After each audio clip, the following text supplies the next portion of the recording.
Shut up. What is happening, friends of CCP Podcasting? Welcome to Beyond the Bell Live. I am Chris Page, and it is a Tuesday evening, and I cannot wait to dive into who we've got coming on here in just a few minutes. But before we get there, let me welcome everybody. If you're checking us out on Twitch, over on YouTube, and over on X, I hope you're all doing fantastic. You're one step closer to the weekend, guys. But for me, my weekend starts right now. I am officially on vacay mode. And why is that? That's because we're headed to Southern California. Chapter 3, Good Vibrations, going down this Saturday night in Chatsworth with our friends from Millennium Pro Wrestling and Primal Pro Wrestling out of San Diego. This has been, a long stretch to get here. I cannot wait for this Saturday. Again, it's a 4 p.m. bell time. Doors are going to be at 3:30, guys. We got 9 big matches headlined by the best of 3 falls. The Pump Line taking on the Brothers Divine for the MPW Tag Team Championship. And this very well could be their last encounter on the scene in Southern California. And if that's not big enough, Primal Pro Wrestling's Heavyweight Championship is on the line. Yasin Khan and Michael Hopkins one-on-one. It is going down. We've also got Skrilla the Great, who's sponsored by our own Goth, taking on J2 Mattioli. Fatal 4-way action, a battle royal. CJ Tino and Daniel Moon in a rematch from Black Friday 2025. Guys, this is going to be loaded, and we're going to be there all weekend long. Your tickets to our events, you can grab them at ccppodcasting.com. If you want to check us out at Millennium Pro, you can catch us there Friday night. Our boy Dallas Dash is in the Millennium Cup, and I will be on commentary, making my commentary debut in California. Can you guys believe that? That is actually happening. And on Sunday, we're headed to San Diego for Primal Pro Wrestling's Primal Pro Rage. Please, guys, if you're in the area, come and check us out. Check out what these guys got going on. Tickets for MPW, you can get them at the door. And the same can be said for Primal Pro Wrestling at the door in San Diego. All information, check us out over on our Instagram page. It'll be right there for you to find. Outside of that, we're knocking on the door of Chapter 4. We're crowning our first heavyweight champion, guys. It's coming to Orlando on April the 25th. Tickets are on sale for that as well at ccppodcasting.com. 8 participants, 1 tournament, 1 champion. It will be one for the ages and one for the record books for us, because it just seems like things keep moving in such a positive way, and we couldn't do it without each and every one of you who have joined us since we have started this crazy journey into independent wrestling. Shout out to Goth. I see you over on Twitch. Shout out to UK Paul. I see you on Twitch. You guys are doing all right. And with that being said, we're going to get right into it, guys. I have been waiting for this conversation. I didn't know if it would ever happen. And I want to say a shout out to our boy, Miles Hawkins, who told me that he would make this, he would send a message. And in this line of work, you don't ever know if that message is going to be sent. Well, it was. And I got a DM. And I know that I'm delaying this because I have to lay this out and set it up correctly, because this is going to be a fantastic conversation. And it even goes back, predates Miles. I get a DM and I automatically just jumped for joy and said, yes, please, when, thank you, I'm good. What time? Here we are. She is the current reigning Fightt Pro Grappling Divisions champion. She has had a stranglehold on this division since she debuted, and continues to just dominate. And not just in Fightt Pro. She has been all over the North, and she has made some shots with AEW, with Ring of Honor. We're going to talk a lot about this and talk all about this, including a match with Serena Deeb that was absolutely incredible. Ladies and gentlemen, please welcome to Beyond the Bell Live. It is my honor and privilege to bring to you the one and only Miss Gia Scott. How are you? Welcome to the show. Hi, how are you feeling? I am ecstatic. I can't get any better than got this. me like cheesing. Oh my gosh! Like I guess it's funny. I'm just gonna keep it real. We talked a little bit before we came on the air, and I've been following your career for probably a little hardcore over the last year or so, but back searching and back researching, going back to 2019. So I'm very familiar with what you do and how you do it, and it's just one of those things. And this is one of those conversations that I've literally been dying to have. I said before we came on the air, told Ernie, I was like, I need to talk to Gia. Told him this as you're on the lead up to Serena Deeb and what is and was a fantastic match. And the fact that we're able to do this. Oh my gosh. It the fact that we're able to do this now is all I can ask for, and I'm just ecstatic. I can't say it enough. How are you doing? I'm good. I'm just happy that again, I was racing all day, kind of like trying to make myself organized, trying to get everything set up. I did my makeup, so I was like, I'm rushing. I'm like, gotta do this, gotta do this, gotta do this. And then I was like, all right, okay. Feeling good because I'm wearing my, Majin Vegeta shirt. So feeling super today, if you know what I mean. Feeling Hmm. very super. Yeah, I get it. Over in chat, actually, Ernie's in chat. He's over on YouTube. What's up, buddy? How are you doing, man? UK Paws, welcoming you to CSP Podcasting. Goths, welcome you to the show. Gia, I always start these conversations at the top, and for me, it's not where you get in the ring. It's where does your fandom come in? What drew you in to even make you think about stepping into this as a profession? Uh, well, most people, how you usually hear the story about some people will say, oh, I remember watching this match versus this person. It was at this place and this time. And I would never started like that. I just remember I was upstairs playing with Barbies, Bratz, something of that nature. Come downstairs, my uncle was watching wrestling. I can't tell you what he was watching. I just saw people body slamming, shoulder tackle. I was like, okay. So I decided to sit next to him, watch it, and we kind of made that our little pact. So like whenever I'd be over on the weekends, because Monday night was on Raw, well, Raw was on Monday night. Hmm. SmackDown for me was on a Friday. So I had the SmackDown fist and everything. Yeah. So I could watch that on Fridays. My mom was like, yeah, go ahead, go ahead. It's Friday, whatever, whatever. Mondays was a little trickier, but either way, whenever I was with my uncle, I'd watch it, pay-per-views that come on. If he, if we could afford it, I'd watch it with him. But when I decided that I really wanted to become a wrestler wasn't until December 2014. It was a segment on Raw, and I was there live. And the segment was about Seth Rollins, the Authority, John Cena being involved, Cutting Edge, Edge and Christian, and I believe John Cena had to make a choice. And if he didn't, Seth Rollins was basically gonna curve stomp Edge into the canvas. And at the time, Edge retired, his neck and everything. So watching Seth being on his whole like bad guy mode Hmm. and him threatening to curve stomp Edge's neck in, I was 14, 15 at the time. I never before thought about running to the ring and stopping someone. I know that's a taboo. That's a no-no. That's a no-no, right? But I didn't care. That was Edge. That was our legend. That was our hero. Like, why are you trying to take out our hero? The rated So I R was like, you know what? superstar. Come on now. Yeah, yeah. So I was like, you know what? I'm about to do it. But oh gosh, just thinking about it takes me back. But I remember leaving the arena that day, and I was just so in awe and how invested I was in that segment. And I felt like, of course, watching, wrestling for a long time as a fan, I haven't felt that way before. And he Hmm. pulled that out of me. And I'm like, man, if I became a wrestler, what if I can do that? What if I can convey those type of emotions out of people? Like, I'd be the coolest, best wrestler ever. So that night it sold me on wanting to become one. And I think at that same show, MCW, which is Maryland Championship Hmm. Wrestling, I think they flyered that show. So my uncle took the flyer, and then I want to say in the summer of the following year, like 2015, we went to one of their shows, and it was out in Dundalk, and it's called the Green Room.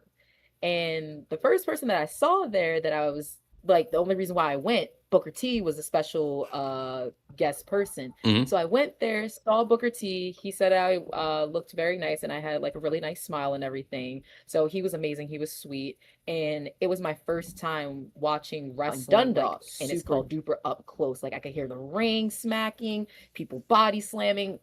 That like I was like, all right, okay, I'm doing this. I'm doing this. What do I got to do? So I started looking up schools, started looking up MCW, and I was just basically off to the races from there.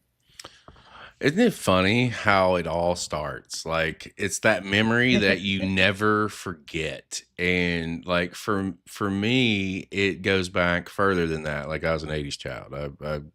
I walked in on what I have found out now after asking and poking and prodding my mother. I found out now my 86-year-old grandmother was waving a cane in the late 80s. I want to say this was 86 or 87 because Dusty Rhodes was getting his ass kicked by Ric Flair on TV. And that's what I walked in on at like 6 years old, 5 years old. That was the memory. I don't know. I could get it. That's what I'm saying. I don't know how I resonate with these conversations, but I didn't know what was going on. I just know that my great grandmother was waving a cane. Like her whole, I thought she was gonna have a heart attack.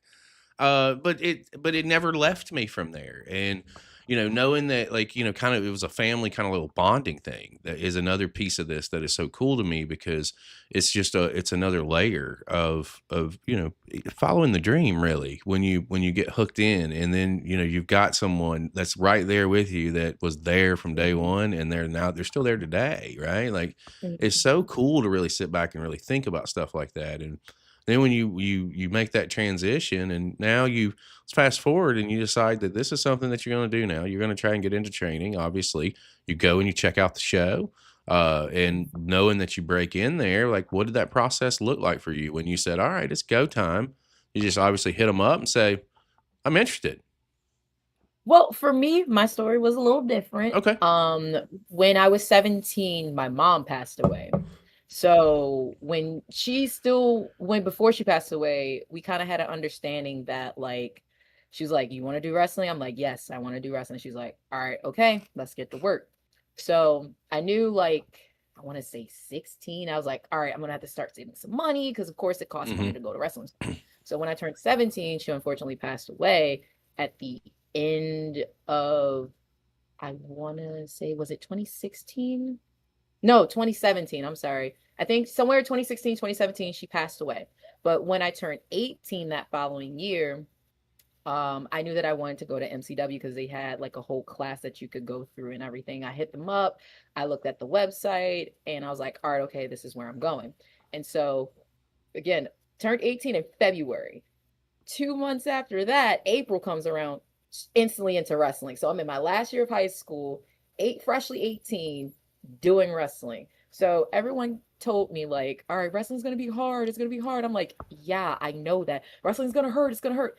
Okay, tell me something new. Like, I already knew what I was signing up going into this. What I wasn't expecting on how mentally challenging it would be. Nobody ever tells you that part. So what I've learned within wrestling, I'm a perfectionist. I don't want to be, but I am. So I am my best, worst critic. I will always find something in my style, my wrestling, that I'm like, no, this is wrong. Then I'm fighting with myself, like, no, this is right. You're being too harsh on yourself. And of course, you're always, again, your worst critics. You're going to beat yourself up a lot about your own artwork. So I constantly tell myself, like, and this is important for anybody who wants to become a wrestler or is wrestling, it's important for you to take a break. It is okay for you to enjoy, smell the flowers of the things that you have done within wrestling, because you're going to get to a point of where 5, 10, 15 years from now, and you want to look back at everything that you just did, and you can't, because you're like, I got to keep moving forward. So sometimes take your time, it's a marathon, it's not a sprint. So no, it makes perfect sense. And it's wrestling is crazy, and it is definitely mentally taxing. And that is a piece, like, with some of the kids that come on today, I try and tell them, like, as long as you keep a positive mindset and you surround yourself with the right people, you'll be fine. But and again, like, this is where I say, like, I got out in 06 because I fell into the wrong side. I fell into the dark side of professional wrestling. Oh, no. I don't, like, I make no bones about it. It is one of the things that, as you get older, I always say age doesn't, or maturity doesn't come with age. It comes with ownership of responsibility. I didn't grow up and become an adult until I was 32. So I've only been doing this for 11 years now. And I'm still figuring it out. But I'm 27. I'm still trying to figure it out. So hey, it's one of those things that, like, and for me, it's kind of what drives me a little bit with the platform, because, like, the way that I left was, I've talked about it on the show many times. I had an overdose in a hotel room. I was with 3 other guys, and I woke up by myself. Nobody was there. I was left. And it's not, for a while I held a lot of resentment towards professional wrestling, and it wasn't until 3 or 4 years ago when we started doing some wrestling stuff and started the platform. And when I was told that independent wrestling was a waste of my time. And I went, no, hold on. And then we started diving and we started going. And ultimately everything that I went through, all the ups and the downs, it's all made me who I am today. And I am very fucking happy with who I am today. I have, if I didn't go through that, I don't know where I would be today. And now I'm in a position to where we can utilize, maybe somebody hears the experience that I had and it wakes them up. Well, that's a win. Let's find the positives in it, and let's find the silver lining. And to be fair, like, the mental side of the game is a big piece of it. And if you don't mentally prepare yourself, like, it can eat you up. So I'm actually glad that you brought that up and that you mentioned that, because it is something that is out there. And for those that are serious about this, like, you got to prepare, and that comes mentally as well. Because what people, misconceptions, guys, that maybe you are not aware of, there's a lot of sacrifices that are given up just to lace a pair of boots. You're talking relationships, you're talking friends, you're talking sometimes family, because if you're in this to win this is a 24/7 gig.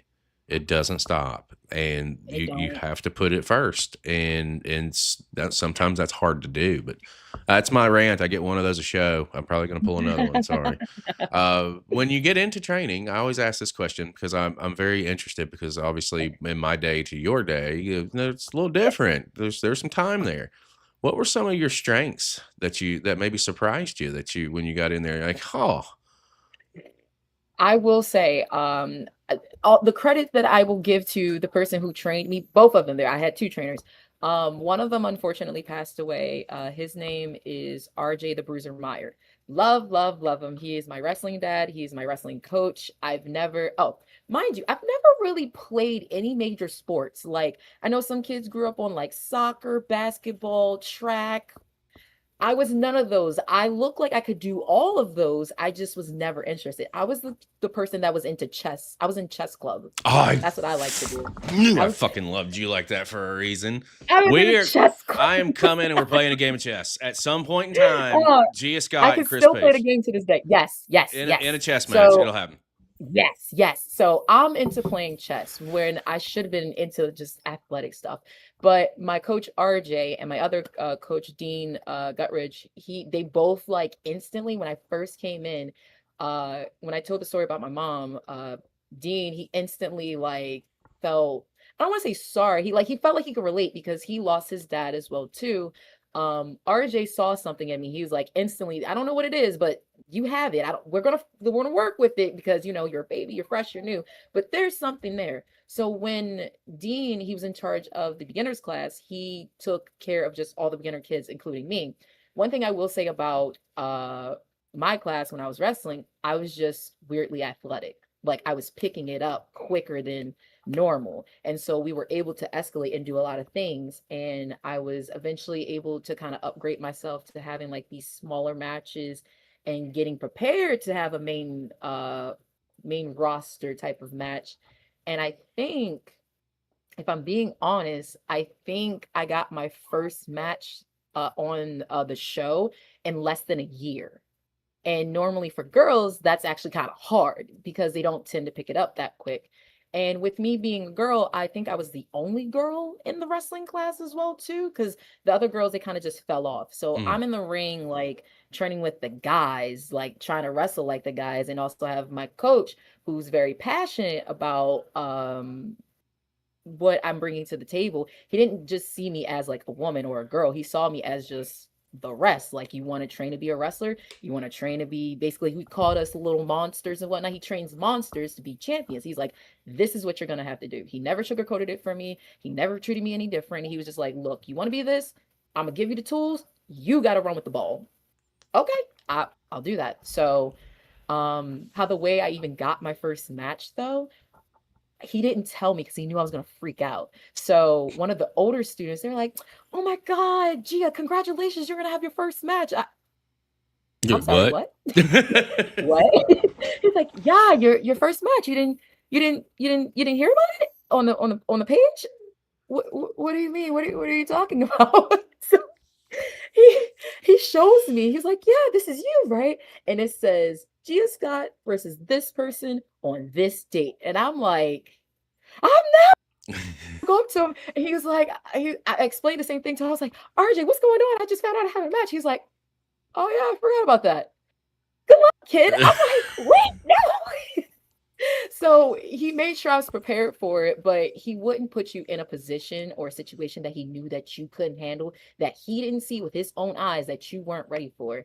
And I appreciate that out of him because he was on me heavy about making sure like my basics were good, making sure that I could keep up with everybody else in the ring, my cardio as well too. Like a lot of the stuff of what you saw, I want to say, even if you jump back a little bit of like 2018 as well, 2019 as well too, that was all him. Me being aggressive, me being assertive. That was because I kept training with him and the guys that he was training to be monsters, basically.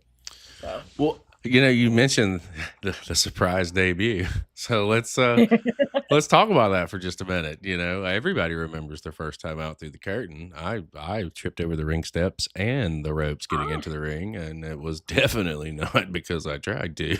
Um, I was nervous as shit, and I couldn't. I just it as soon as I got in the ring, it went away. But when you walk out through that curtain for the first time in front of a live crowd, what's going Mhm. through your head? What are you thinking? What when you have this moment? So for me, maybe this may be a blessing and a curse. I wear glasses. I've been wearing glasses since I was a kid. One thing I've noticed is that, and it's funny, like, why did I choose to do this? I actually get performance anxiety, like a little bit, not like on a large scale, but because I can't see far away. Like if I'm standing in the ring, I can see first row, kind of, but after that, everything else starts to blend in. So going out, I'm like, okay, I can see first row. I'm like, oh my God, there's so many people. So I'm walking down and I'm getting in the ring and I can feel myself being nervous. I'm like, uh-oh, uh-oh. So I'm just like, stay cool, stay calm, stay cool, stay calm. And the first match that I had, it was supposed to be against I believe Sahara 7, Mhm. and it didn't happen that day. So my replacement was Brittany Blake. And again, super nervous, but like that being my very first match, I'm proud. Me looking at it now, I'm like yelling at myself, like, girl, do this, do this. What are you doing? What are you doing? What are you doing? Worst critic. So it's very like I'm saying that about I want to say Brittany Blake. She was my first match. Angelina Love was my third match, and I'm screaming, looking back at that, like, what are you doing? What? Another legend. What are you doing? Like, so that's the perfectionist in me. Like, I mean, you talk about coming in with a bang. I mean, you're yes, talking about Angelina Love. You're talking about yes, someone at that point in time, fresh off of a TNA run. And to be fair, like when she was running with the Knockouts Championship, like I feel like that was one of the best eras of from what I remember watching of the women's yes, division in TNA. I think she's fantastic. I thought at her timing, the time that she came in was just what they needed at that time to put them in a better spot and to get that opportunity to wrestle her. And then, fast forward, fucking 4 or 5 months ago, you're in the ring with another legend with Serena Deeb, and obviously we'll get there yes. in just a minute. But I mean, it Mhm. just seems to be part of the course with you, and something that I do want to commend you on real quick before my ADHD kicks in, and I just forget.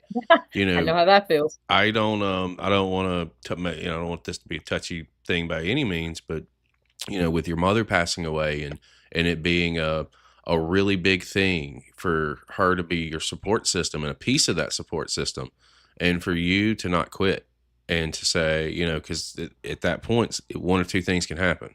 I'm either going to do this or I'm not, and you chose to continue to do it, and just from then to now, like I know that she's looking down on you from Evan and is very proud of the things that you've accomplished and what you've been able to do in this business.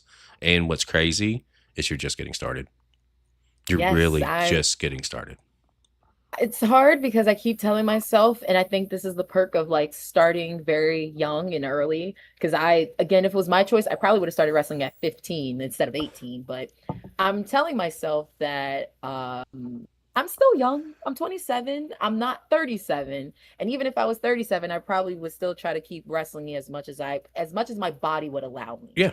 But my mom would have definitely wanted me to continue on. Even if she would have passed, she would have been like, no, just because I'm not here does not mean that you got to stop. Like, keep going, keep pushing, and just keep going. Like, that's what she would have wanted for me. She would have wanted me to, one day eventually be signed, one day travel the world, which again, I would love to travel the world. I want to go to Mexico. I want to go to the UK. I want to go to Japan. Like, there's so many places I'm like, I just want to travel the world and get as much knowledge, experience as I can, add it into me being just authentically me and just carrying on in the way that I know she would want me to.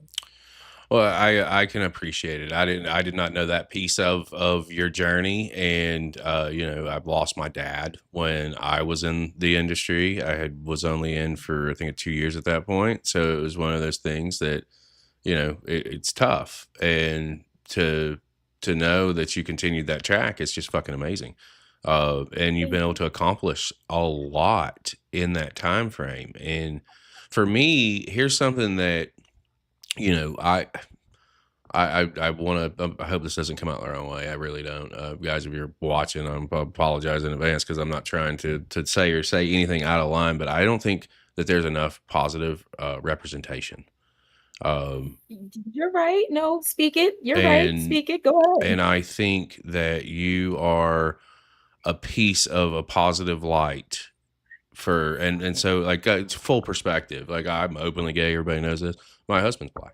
I'm in an interracial marriage, and we have to battle things that a lot of people. It puts me in a perspective that I can speak on this a little bit, and to see that you are definitely a role model to a degree. Like I have talked to some I female try to talent, be.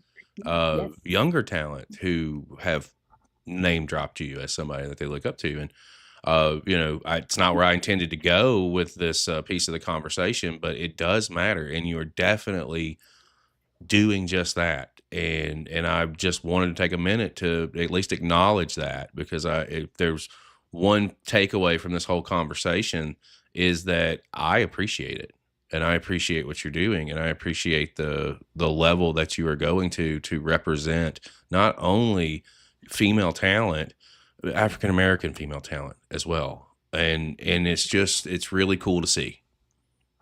Thank you. I tried my best to be a big representation.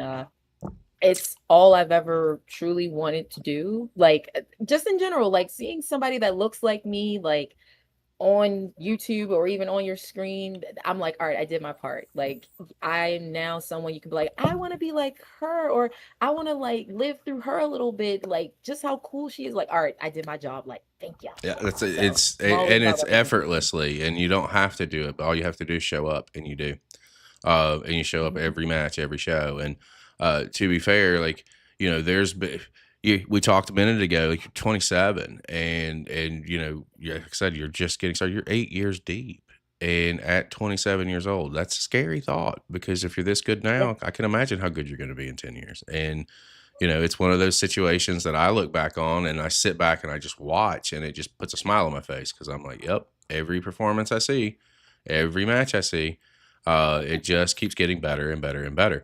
And You I got want, that little swing, a little sprinkle. yeah, you do. Well, Yeah. over the course of the last 8 years, like obviously, COVID was a thing, so everything kind of shut down for a couple of years, and Yes. we get back into the swing of things. But what have been some of your personal highlights so far? What are moments for you that stand out that you look back on and you're, yep, I got it. That's it. Oh, I probably say one of my favorites. There's a bunch of mine that I favorite. One in particular, this might have no, this was during like the COVID era. It was me, Ali Rex, I'm sorry, versus Willow Nightingale and Sumi Sakai. There Mhm. we go. I had a really fun tag match with them, and I'm a person that's all about character and storytelling. That's all you'll really truly get out of me. I like to tell stories because that's who I am as a Mhm. wrestler. And that match, it was just us being us and us having fun. So that one is always like my little favorite. Another one, and I can't take the credit alone for this one. It was me and Ray Lynn. It was both of our very first Iron Woman match. And when I got told that I was going to be doing that and I was going to be the main event for Ladies Night at MCW, I was freaking out because I'm like, oh my God, I've never been put in a position to where I'm going to have to captivate people's attention for 30 minutes. Like, can I do that for 30 minutes? So I'm like, okay. And we had so many ideas that we wanted to throw together. And I was just nervous about how it was going to all kind of like come together. Like, we knew it was going to be a battle at the end of the day, but I just didn't know how the battle was going to play out. But with how everything turned out, I was just like, okay, like, I hats off to that one. That one's one of my favorites, like top of the line. Another match that I enjoyed because I don't get many of these. Um, there was a match that I had with Masha Slamovich, and Mm-hmm. it was up in New York, and it was Fight Club, I believe. I'm saying that correctly. I believe I'm saying that correctly. But I went up there because I think somebody got injured, so somebody had to call out. So I was going to be in another match, but they took me out of one match to put me to face Masha. I never faced her before at that time, and when I wrestled her, it felt like I'm meant to be here. I'm meant to be in wrestling. I'm meant to be in New York. I'm meant to face her. Like, this feels good. This feels right.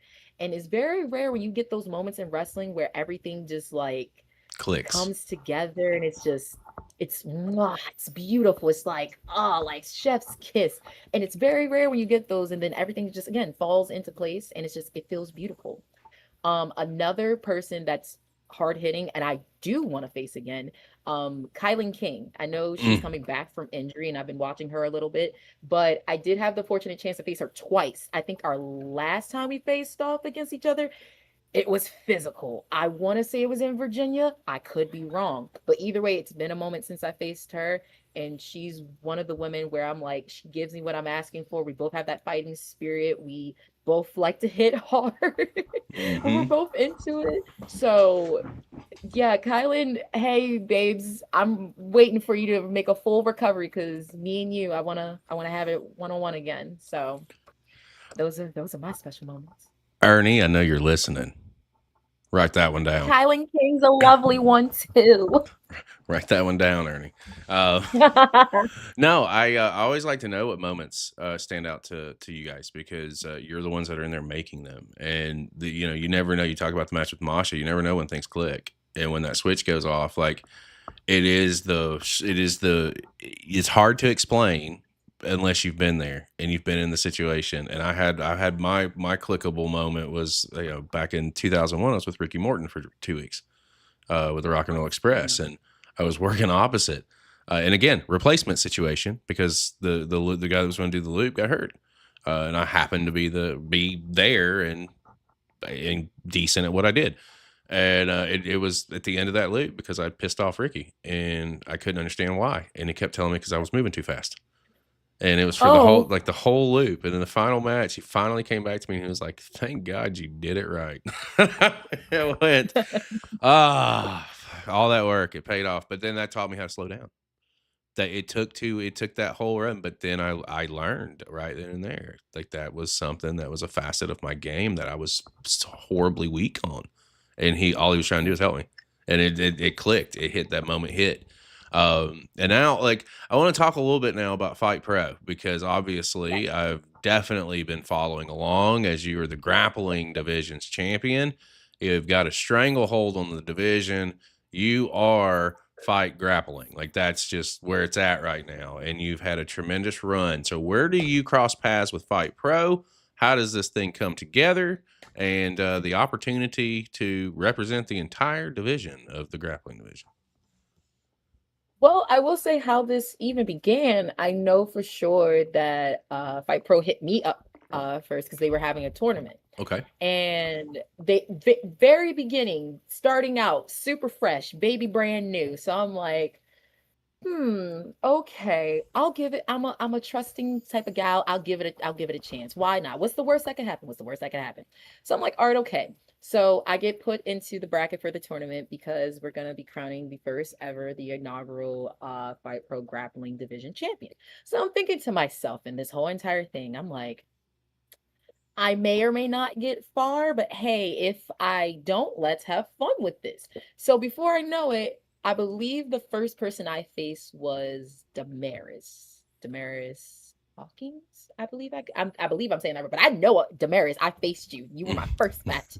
I faced Damaris, and I won that one. I'm like, all right, okay, great. I won one match. All right, I'm probably set. I'm good. I'm gonna take my bow. Thank you guys. No, I think the next match might have been Harleen Lopez, which is another person I would love to face again. Faced her and I won that match. And I'm like, oh, okay. So then we just trickle all the way down to where I get to the finale, which is technically a rematch for this Sunday coming up. It Mm-hmm. was Tiny Tanaliy.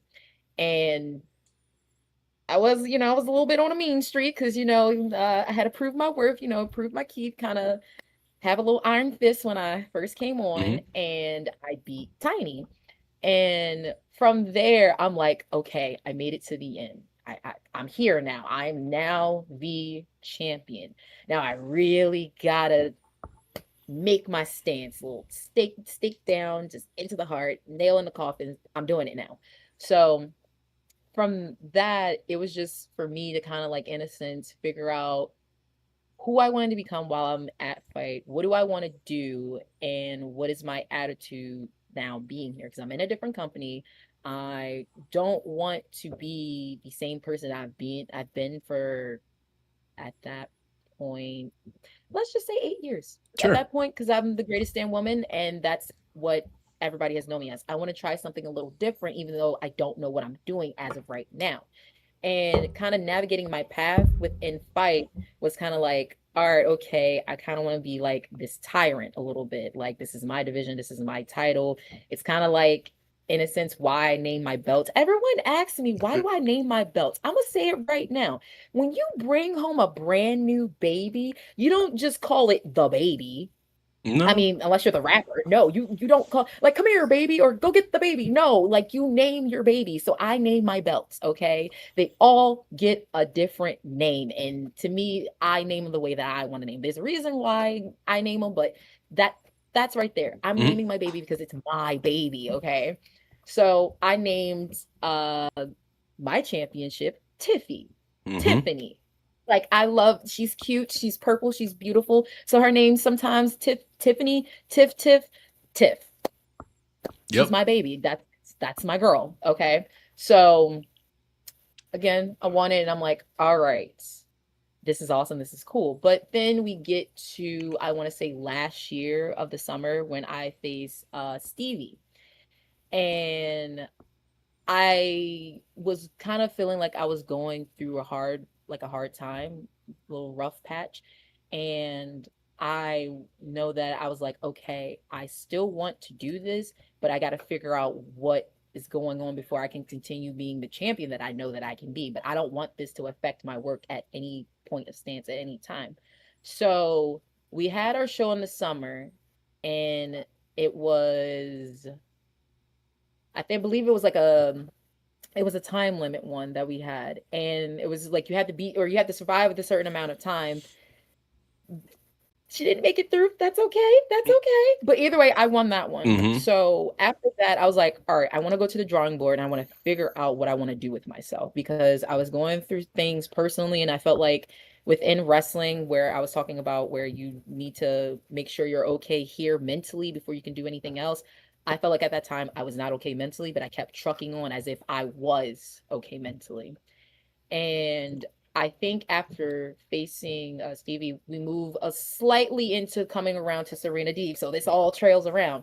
So at that point of time, I know that I wanted to kind of scrap everything that was already known about me. Because again, for 8 years, I've been known as the greatest damn woman and being strong, resilient, everything. And I'm like, I need to get rid of it because I can't portray it anymore. Like, I portrayed this character as being, like I said, strong and resilient, but I feel like that is me, but it's something that I had to become that I don't want to be anymore. I'm tired of being this strong person that isn't helping me.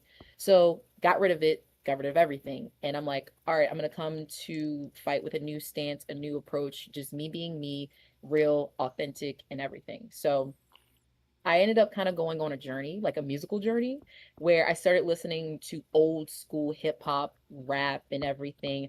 And when I was younger, I used to listen to, I want to say like Ice Cube. Hmm. This just as a little reference. And I would listen to his music, but I would never really understand what he was saying because I wasn't going through what he was saying. So I went back to listen to some older music, like for instance, this is how the path went. I started on Notorious B.I.G. Biggie. Started there. Then I went to Tupac. And then the last person on how everything kind of came around on how I became to who I am right now is Scarface. Hmm. And he's very popular in New York and whatnot. So I eventually kind of discovered him. And everything of what he was rapping about, everything that he was talking about was everything that I was facing in that moment. And I'm like, oh my God, this is yeah. Hmm. So I took the message of kind of like what I was getting from him, where it's like you don't have to make things pretty. You just got to make it real. And I felt as though I wasn't making myself real. I was just hiding, putting on this greatest damn woman coat and kind of being like, yeah, I'm the greatest damn woman. Larry love me, blah, Hmm. blah, blah. But it was like, okay, if you take it off, what are you? And I'm like, damn, I don't I don't know. I've never given a chance to figure out who I truly wanted to be. And I'm like, all right, well, this is your time to figure out who you really want to be. And so now my appearance is a little different where I'm like, I want to start doing makeup. I'm going to start putting makeup on. I want to have a more of a hip hop 90s style type of look and attire. I still want to keep my as I call it my rock roots because I like to listen to alternative music, rock, heavy, metal, Hmm. hard rock. I still like to listen to stuff like that. One thing I will say, my favorite band of all time, Of Mice and Men. I love them. Love them.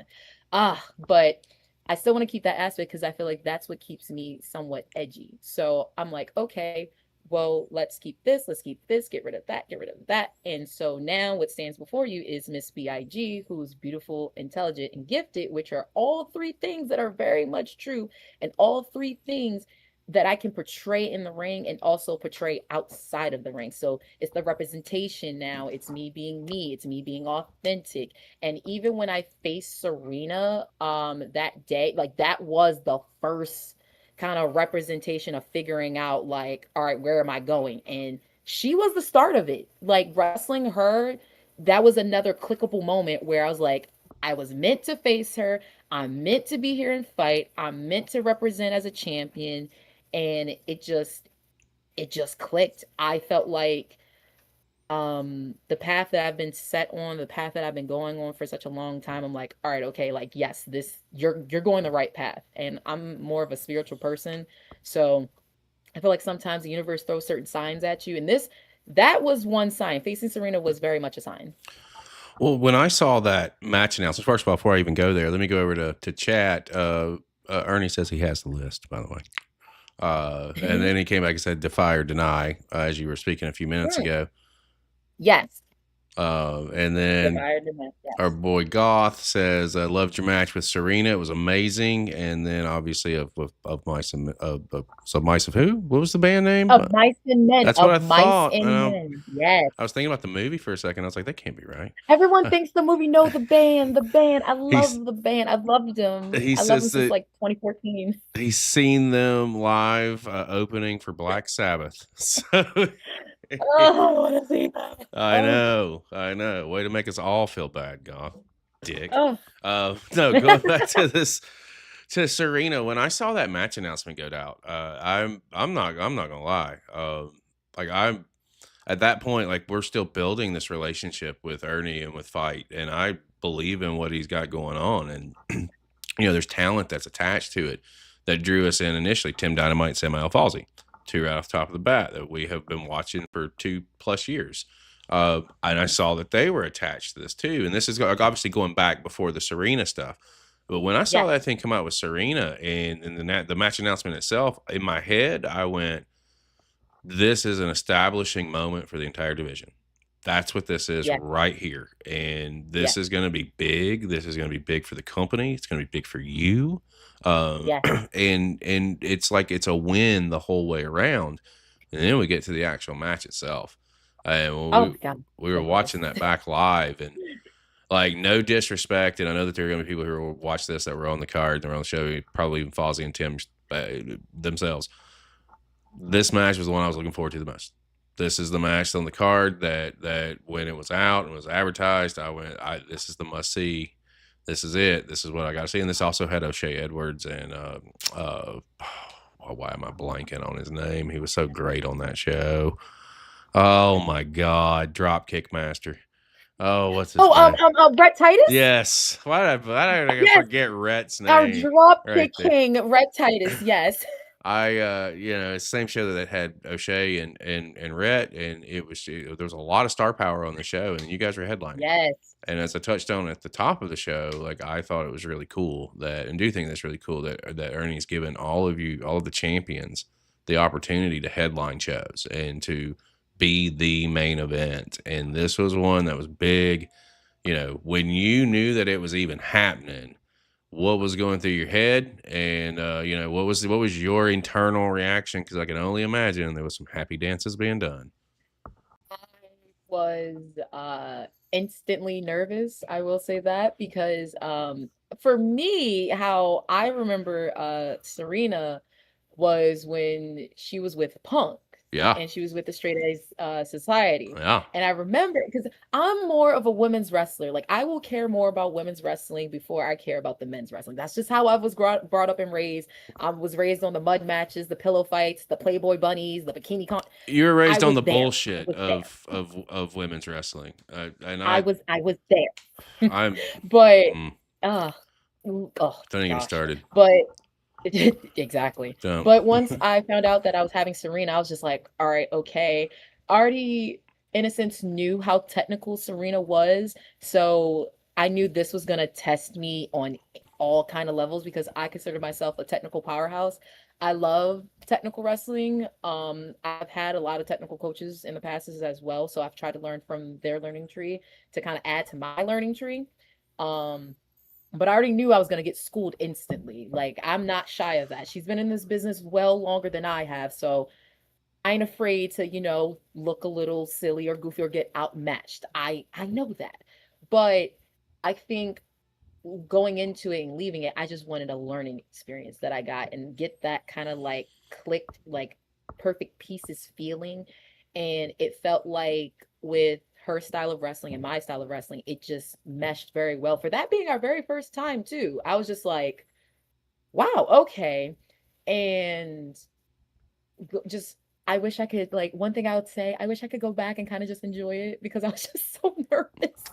And I just wanted to just do well and deliver on my wrestling and make sure that everybody was happy at the end of the day, that I definitely put myself last and kind of like, all right, it's said, it's done. Like, okay. But I just, looking back on it, I would love to face Serena again. Like, that was so much fun. And this time around, I would just try to enjoy it. Well, I mean, you got to think too. Like, this is the first, if I'm not mistaken, and I know that Ernie's in chat, he can correct me. I think this is the first time the Grappling Divisions Championship is the featured match. It's the headline. Yes. Like, there's a lot. This is like history really being made within Fight Pro. The first female, Grappling Divisions Championship match, and it's against Serena Deeb, and you went out and delivered, and it was a great match, and it definitely, like, to me, you coming out on top there, it elevated the division, it elevated the championship, more importantly, it elevated you.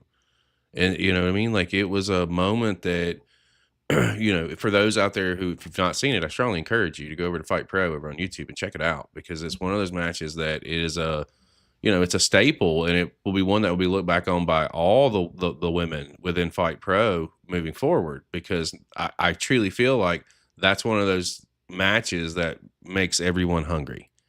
I want to get there now. I want to be that. I want to be that woman the next go around, because I feel like women's wrestling is slept on, and there are so many tremendously talented female performers that can outwork a lot of the guys, period. Mm-hmm. And to see that moment go down, and to be able to watch it and experience it, it's one of those moments that I'm not going to forget, and I'm not going to forget it for you either. And I do hope that we do get another match with Serena down the line, because I think it warrants another go. And I think it warrants another situation, whether it's in Fight, whether it's wherever. Somebody needs to put that together, because it can be magic. Um, and speaking of, in the vein of Fight, we got to talk about this weekend. You've got a big, you talked about it earlier. You beat Tiny Yes. initially, Yes. and you talk about a Yes. full circle moment.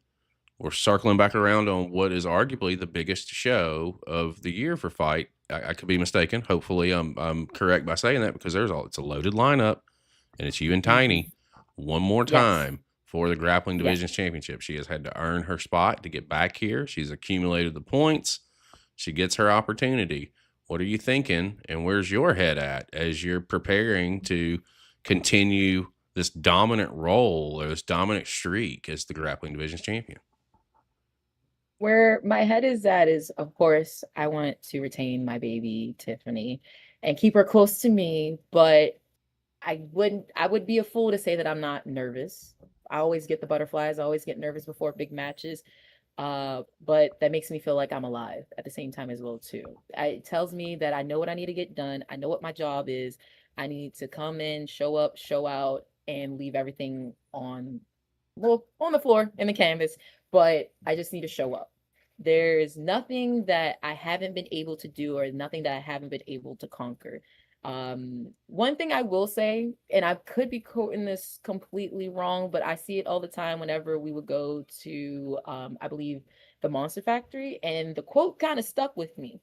It's something about, like, if I'm having a good day, you can't beat me. If I'm having a bad day, you can't beat me. Just pray I'm not on my worst day, because you're not going to be able to touch me. So, with that being said, again, just pray I'm not on my worst day, because if I am, it's going to be terrible for everybody. And at that point, I'm laser focused.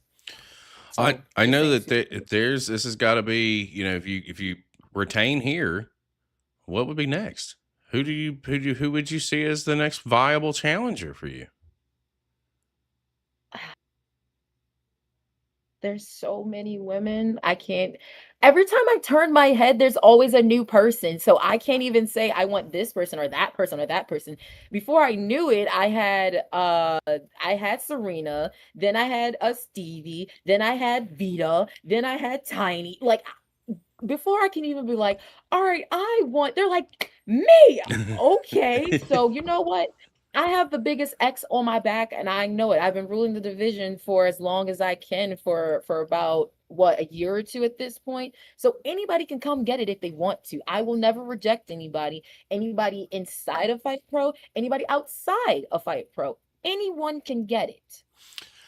Here's a fun fact, and this comes directly from Ernie, and he says, "You are the only undefeated inaugural champion left in Fight Pro from the Yes, very I am. night that the champions were crowned." So that The you last talk one's about ready. history, and again, there's history. There's a piece right there that I didn't even know about, and to Yep. be the last remaining inaugural champion, that speaks volumes. That speaks on its own. And now Hmm. with 2026, we're just through quarter one, and there's so much left to do in 2026. What are some of the things you're looking to get to set out and conquer? What are some of the things that are on your radar for 2026? I would really, at some point, and I've been saying this for years. This is when I like initially first started wrestling, and I've been trying to make this happen. I desperately want to go to Japan, because I want to experience the culture. I want to experience like the food, but I especially want to experience the wrestling. I've heard so many people go there. They said it's lovely, it's amazing, and I'm like, all right, I want to go. I don't know how. I don't know how I get that started, but I just want to do it one time, travel out the country, say that I did it just to do it, and just actually live that experience. Not rush it or anything, just live it, enjoy it, document it, just for me, but also just really take a chance on myself and get outside of the US. If I can say I successfully got out of the US for little old 14-year-old me that saw Seth Rollins about to hurt Edge, I can be like, I did it. You mentioned the only country that I have been trying to get a foothold in for 2 years, and they will Ah, not allow this outsider in. Let me tell you, uh, I do have some friends in Australia who get some shots in Japan, and they're trying to put me in touch with a couple of different people over there that maybe we can finally get a foot in the door and start doing some things that we do behind the scenes, and truly that is reach out and utilize the people that we know and the connections that we've been able to make and try and make things happen. And we've been able to do that. We've been fortunate enough to do that. And it's not something that I look past by any means. Is this the power of the platform? And for a guy who never thought he'd be here anyway, it's the smallest things that we can do to help you guys out, because y'all are the ones that are out there entertaining us. And in that vein, I've had such a blast just chatting with you over the last hour, and I always intend on my first shows with anybody just to be surface scratchers, really, because I want you to have a good time. I want you to come back. I want you to sit down with us again, and let's catch up, and let's keep moving forward and build a legitimate relationship and be able to utilize our audience and the folks who do follow us to help you out and put you in touch with people that can get you in places and do some things. And I say that because it kind of leads into like the last little segment of the show, and it's where I say it's where I can help or try to help. The first hour or so is really just me being a kid in a candy store and being able to pick some brains and get some information and just talk. But to be able to ask these questions and take all the time you need, the first one I've got for you, again, I said the independent scene's on fire everywhere, on every continent, and we've seen it everywhere. And I know that Japan is on the radar, but where are some other places that you want to get to? Whether it's companies, whether it's countries, where are some places that's on your radar? well, of course, other countries I do want to work. I do want to go to Mexico or and travel down there. Because I've always been told they work the right side of the body, and I've always been taught the left side. Facts. So to kind of learn that would be out of my comfort zone, but I've never been one to shy away from something like that. And to kind of have that like added into me as well too. It's like, all right, I can kind of mix up both worlds. I'm not much of a flashy person, but I can be if need be. So I think that'd be interesting. Um, of course, I would love to travel to the UK because they have British strong style. And apparently, not apparently, but there are a lot of people out there that also are really skilled as well too, that I want to experience because again, I would have never learned about fight in New York if I would have never been asked to go up there. So I just want to go to UK, experience what I can experience, anybody, everybody, and just kind of take that little piece with me as well too. There is one company, and I could be wrong. I think it's in Germany. I think Miles Hawkins was on it. And a few of my other friends WXW. as well too. WXW. Yes. I want to be on that. I think that's so cool. And he told me about like the chocolate. I'm a sweet girl, so I like chocolate. Mm-hmm. So he told me about the chocolate. And I'm like, oh, that sounds cool. That sounds fun. I would love to go there as well too. Go to Germany, learn a couple things as well too. So again, I just want to go everywhere. I would even love to go to Australia. Now I've heard there are a lot of freakish bugs out there, so I don't know, Girl, they have but spiders as big as my head. I've got a big head. I don't like spiders. Just saying. They're I don't jumping know. spiders too. Oh, Have you ever seen the movie Eight-Legged Freaks? Okay, then don't.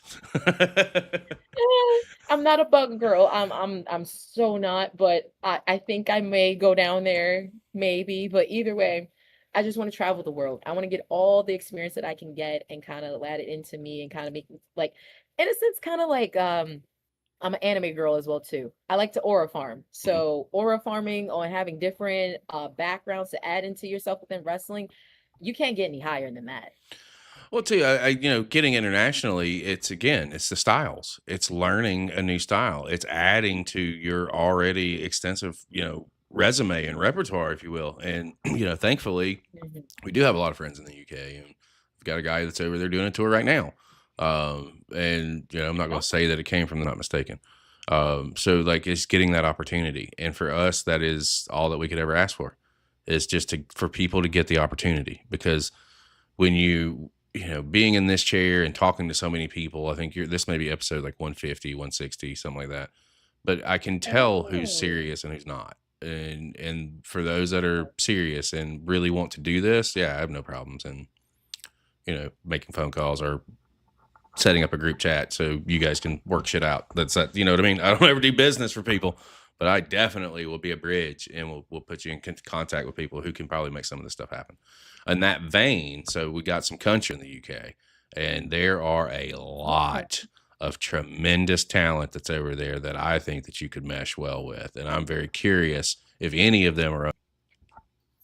Well, with my list, because it's personal. This list that I put out is super duper personal, and I made it, I want to say, if not January, then probably February. I want to say that I made it.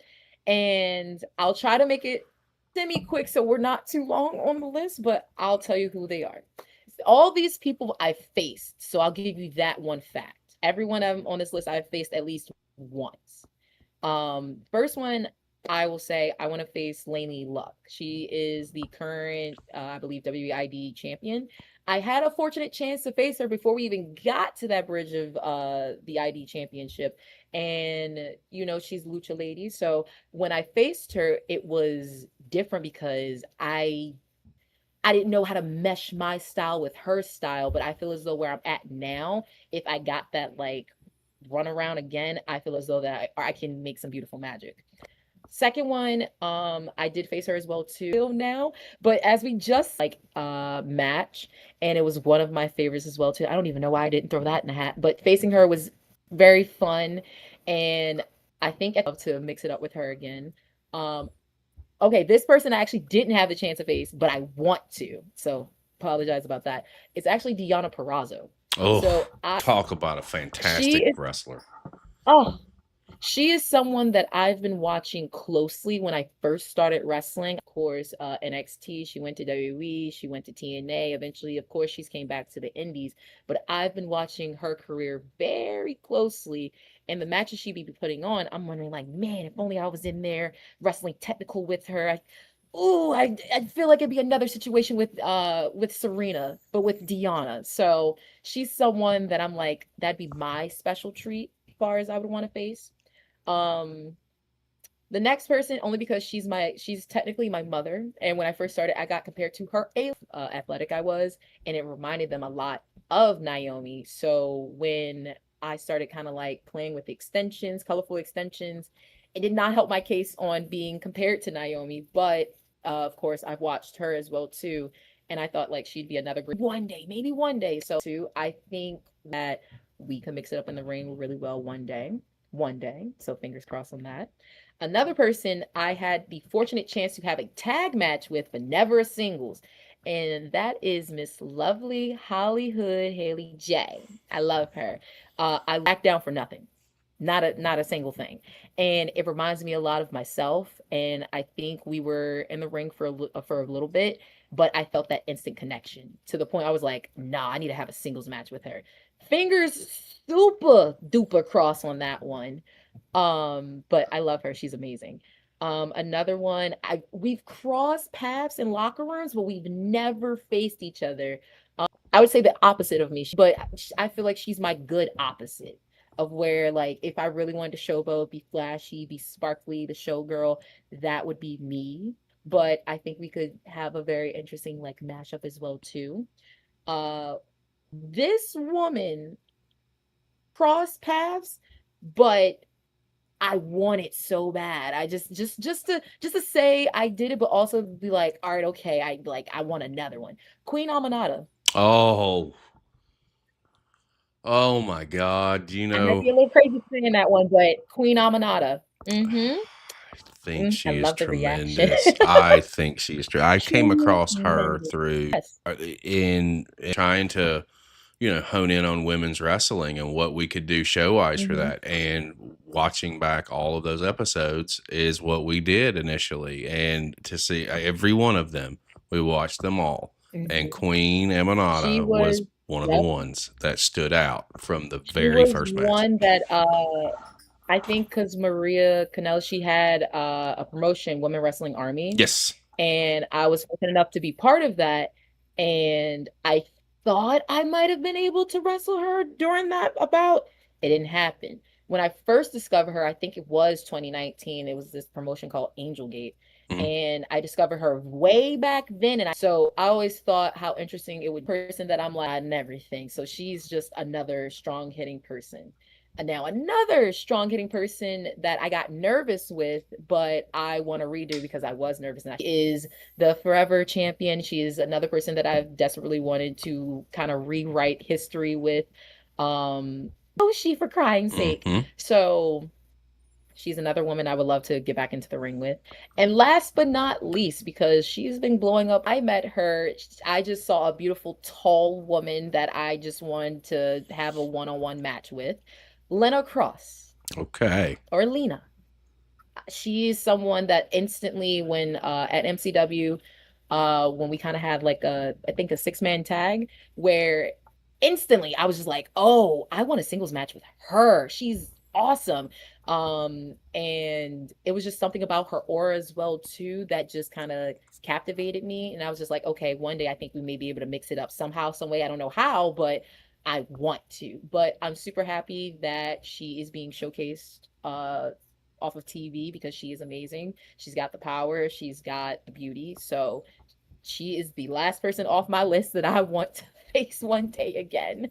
So that is the biggest hit list that I got from Miss Big, Gia Scott. And there are some incredible we can get people to make them happen, so I can at least see them and see them back in real time now.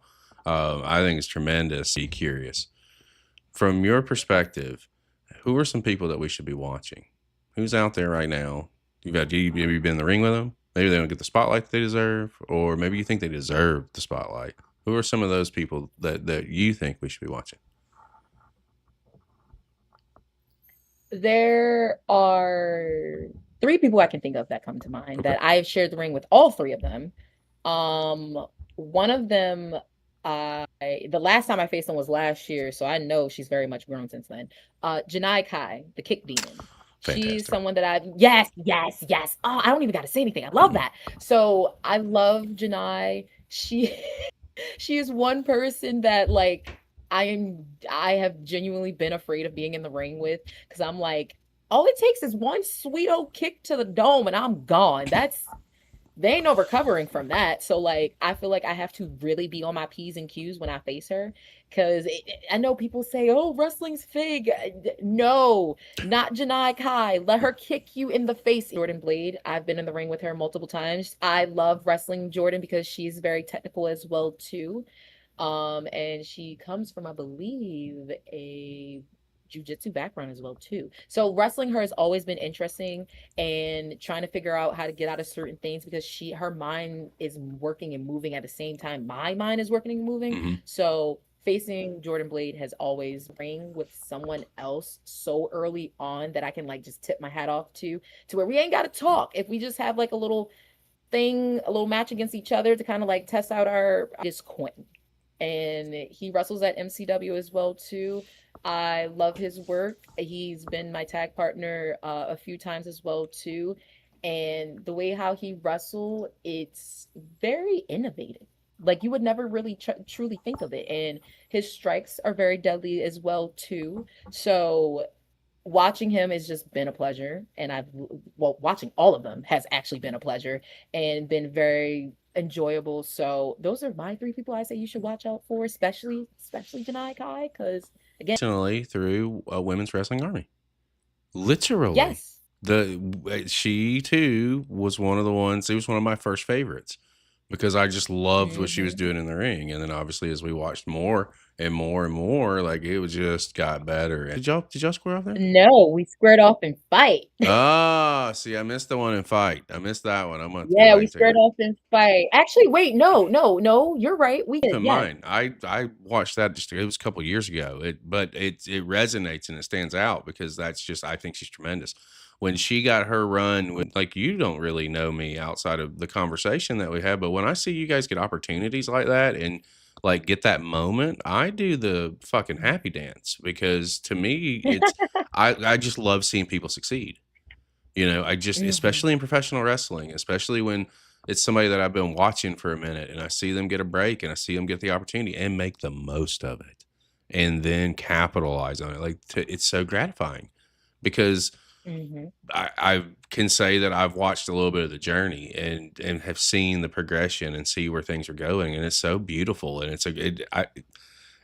so like I say gratifying over and over again, but it truly is. It's a feeling that for people, I have a tendency to do this too. So, yeah, with Blade Brown, I'm gonna drop his name real quick. So he had his tryout not too long ago, and I DM'd him. Like he's been on our show several times after the fact, and I was just like, "Hey man, I don't know how that's gonna turn out for you, but at the end of the day, I'm proud of you because you did this. You had people who trained you, you had people who got you ready, you had people who helped you along the way, but it was your talent and it was your ability that got you on the radar and got you in the position. So regardless of how it goes, I'm proud of you." And that dude hit me up, and I didn't know that day that he got the news that it wasn't going to happen for him this time. He was like, "You don't know how much I needed to hear that right now."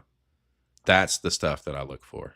That's the stuff that because you don't ever know what just a simple kind word to somebody what it means to them and Or you just a kind little message goes a long way. it truly does, and that's just kind of like I don't know, it's an easy way to kind of segue out and start winding things down because ultimately I think the world of what all of you are doing and truly it is something that is very inspirational. It's something that we talked a little bit about it earlier. It's role model stuff that's going on right now. Like there are going to be some Yeah. some girls out there who are watching you and are going to say, "I want to be like her.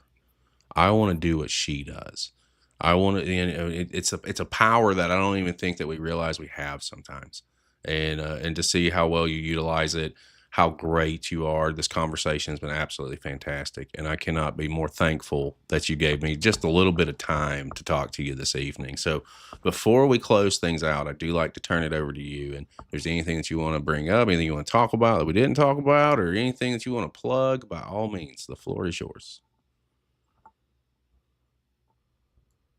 One thing I will say is that I can't even, for one, I can't take the credit alone for everything I've kind of cultivated over the years. Like I've had amazing trainers.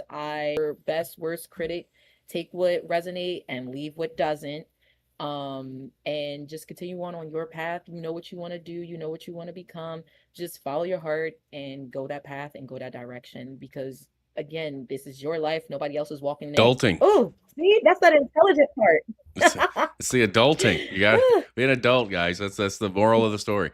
This has absolutely been my pleasure. I am so thankful again for just getting the opportunity to sit down and talk to you a little bit about what you have going on. And I know that we just scratched the surface on a lot. And truly, I do hope that we get an opportunity down the line where we can sit back down and catch up and learn more about your journey because I'm going to be watching and we're going to be paying attention. And obviously, when the show drops with Fight, we'll be doing a watch party for it like we always do.